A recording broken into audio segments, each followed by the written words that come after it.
Welcome to Penrose Learning, where we make understanding easy. You start by defining clear priorities: literacy, numeracy, and critical thinking. Then act.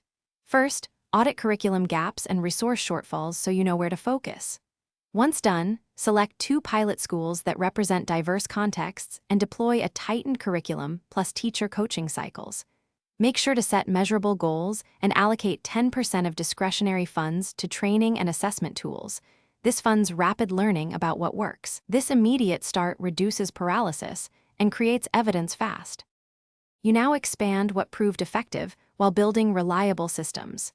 Begin by standardizing lesson models and teacher coaching packages that showed measurable impact.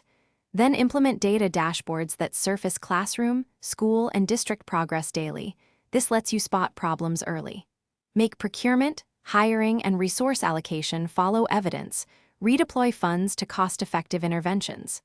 Importantly, provide ongoing professional development so teachers can adapt.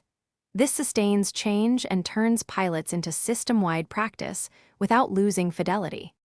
You finish by locking in gains and preparing for setbacks. Institutionalize successful policies, multi-year budgets, certification paths, and performance-linked coaching.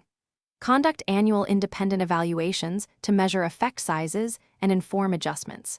If outcomes slide, do a rapid root cause analysis, then rerun targeted micropilots to isolate solutions.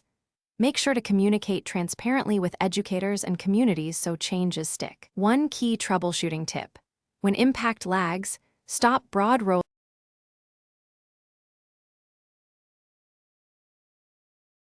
Thanks for watching. If this was helpful, leave a like and consider subscribing. See you next time.